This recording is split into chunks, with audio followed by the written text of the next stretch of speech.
The Mad Lads have done it. As far as I'm concerned, the budget microphone category is over. This is the Elgato Wave DX, their new XLR microphone that's also a dynamic microphone. It's under $100 and they've knocked their old Wave USB condenser microphone down even cheaper. And as far as I'm concerned, there's going to be very little point in exploring a lot of budget mics moving forward, and I'll explain why. Watch this video ad-free on my own video streaming site Nebula and support my upcoming documentary series Print Screen at the link below. Let's not worry about the background right now. I'm on day 8 of a studio complete renovation and teardown that was supposed to take 3.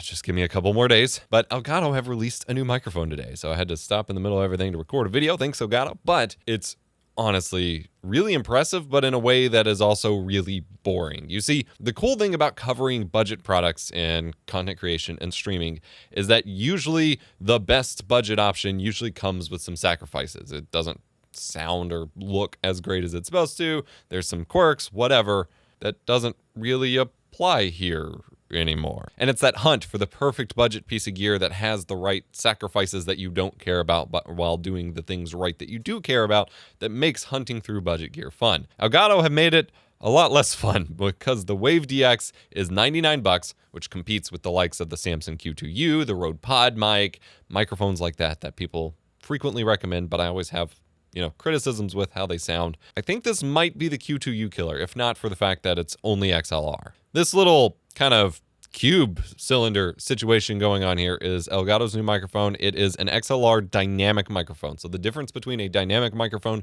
and a condenser is that a condenser takes active power called phantom power to activate the capsule and make it sensitive to sound, which can make it a lot more sensitive for, being further away from it, for recording groups or for recording singing, things like that.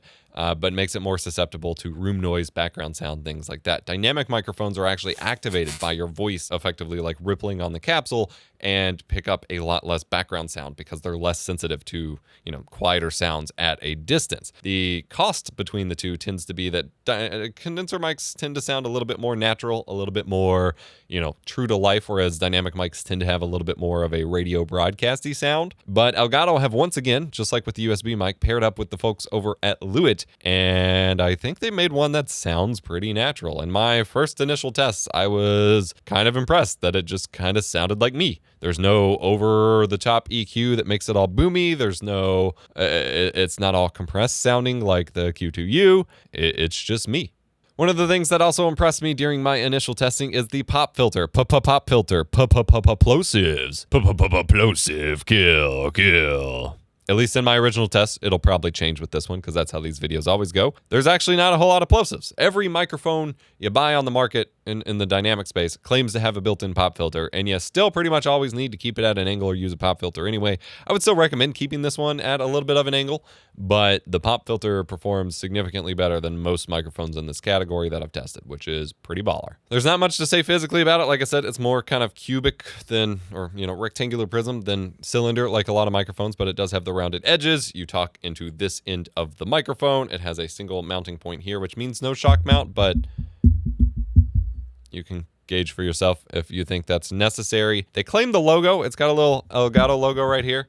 They claim in my reviewer's guide that it's removable. I haven't figured out how to do that yet, and given that it has a big indentation where the logo goes, I don't know what the alternative would be. But as with the Wave XLR and the Stream Deck faceplates, that I think they need to be selling on their own for cheap. If they sell like replacement things where you can logo up your own mic, that'd be pretty cool as well. Elgato is also offering a XLR cable, which is nice soft braided, but otherwise it's an XLR cable. The more you try to do something to that to make it special, the more you're going to mess it up. So I'm glad that they didn't go too far with it. And then this pairs perfectly with their Elgato Wave XLR, if that's what you wish. My tests at the computer are recorded that way. This is run into my dedicated audio recorder from Sound Devices. Between the two, about $100, $100 for the microphone, a little more than $100 for an audio interface.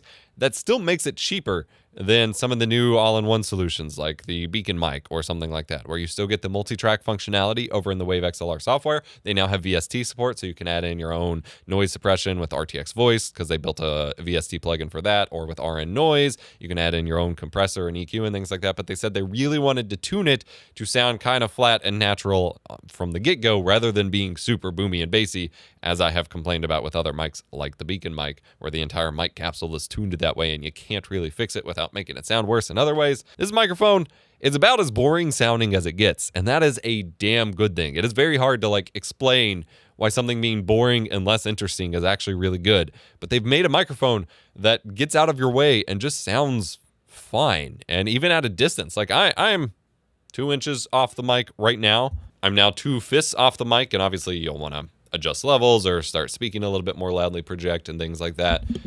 And now we'll just go even further back, and I'm talking into the microphone here, and I still think it sounds pretty good. And even at the desk setup behind me that I recorded my initial samples at, which has no sound treatment. Obviously, the studio itself has sound treatment, but unlike my main desk corner, where I've got the Elgato sound panels, I've got my GIC acoustic panels, and all of that, this corner has none, and that's not even soft. That's insulation for the HVAC unit.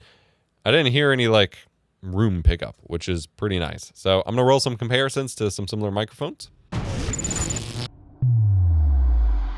3 rings for the Elven Kings under the sky, 7 for the Dwarven Lords in their halls of stone, 9 for mortal men doomed to die, 1 for the Dark Lord on his dark throne in the land of Mordor where the shadows lie. 3 rings for the Elven Kings under the sky, 7 for the Dwarf Lords in their halls of stone, 9 for the mortal men doomed to die, 1 for the Dark Lord on his dark throne in the land of Mordor where the shadows lie. 3 rings for the Elven Kings under the sky, 7 for the Dwarf Lords in their halls of stone, 9 for the mortal men doomed to die, 1 for the Dark Lord on his dark throne in the land of Mordor where the shadows lie. 3 rings for the Elven Kings under the sky, 7 for the Dwarf Lords in their halls of stone, 9 for the mortal men doomed to die, 1 for the Dark Lord on his dark throne in the land of Mordor where the shadows lie. 3 rings for the Elven Kings under the sky, 7 for the Dwarven Lords in their halls of stone, 9 for the mortal men doomed to die. Plosives.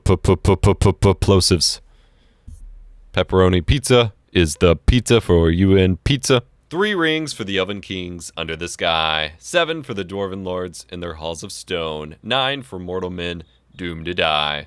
Obviously, different microphones sound different for different people's voices, so you'll want to evaluate based on a couple reviews to find the voice that's closest to you, or the aspects of it that are closer to you for you to determine if a mic is the right pick for you before purchasing, if you don't have the flexibility to kind of try before you buy or whatever. But I'd say that this almost closes the book on the budget category. It answers all the complaints I have sound quality-wise about the Q2U. It doesn't have the USB mode, but that's fine, I guess. Save up a little bit more for an interface, or stick with the Q2U, then sell it and get an interface when you can, because you can effectively do like a Q2U over USB. Then when you can, buy an interface like the Wave XLR, the Audient Evo 4, the Revelator IO 24 or 44, and then you connect that to USB to the interface, with XLR to the interface. Then you sell the Q2U and get you a mic like this, or the PodMic if you prefer it. I don't, but you can compare here in the samples. For mics under $200, I'd say this is gonna start reigning supreme in terms of sound reproduction and what it does just for the raw quality for me. Once we get a little bit higher, of course, you're competing with the RE20s and the SM7Bs. And Earthworks just dropped the price of the Ethos by a buttload. It is now $400. That was I believe a $600 microphone before, and I loved it. It is one of those microphones that in a specific category with this price tier, I was kind of done. Like that's all you need there. But now it's even cheaper. Now, obviously, $99 mic versus $400 mic. Very hard to justify the cost as you go up. And if you're just starting streaming content creation, this is the mic to go with moving forward. But if you're spending a little bit more, that Earthworks announcement is pretty rad. I'm shooting a documentary series soon. It's going to be called Print Screen. It's about the history of home video, about independent content creation and live streaming, and the history of broadcast and how it intertwines with those and diverges from it. I am still in the writing process right now. It's coming out very soon. I am incredibly stoked for it, and that's what I'm evaluating these cameras for, because I need something that works for the workflow that I'm doing for that show. If you want to stay up to date with all the news regarding my upcoming documentary series and support my channel on the best possible platform you can do so in the best way to empower my career, to help with my massive studio renovation I just did, and get more awesome and sometimes exclusive content to you, the documentary series will be a Nebula original. Head on over to Nebula. Nebula.tv/EposVox is where you can find this channel right here. Watch this video ad-free. Watch all my videos ad-free, often higher quality, often extended. Nebula is streaming nominated, has a bunch of awesome high quality educational and, you know, really smart YouTubers to help you learn lots of stuff or just be entertained if you like. Videos are great there, and you're supporting a really awesome group of content creators like myself and empowering our careers. Really, Nebula is just the best way to support us right now. And you can go watch things like Patrick Willems just made a whole movie on Nebula. And now he has a whole Nebula class, if you upgrade to the Nebula classes tier, about making that movie. It's pretty rad, has tons of content coming out every day. And yeah, just go check it out. Nebula rules.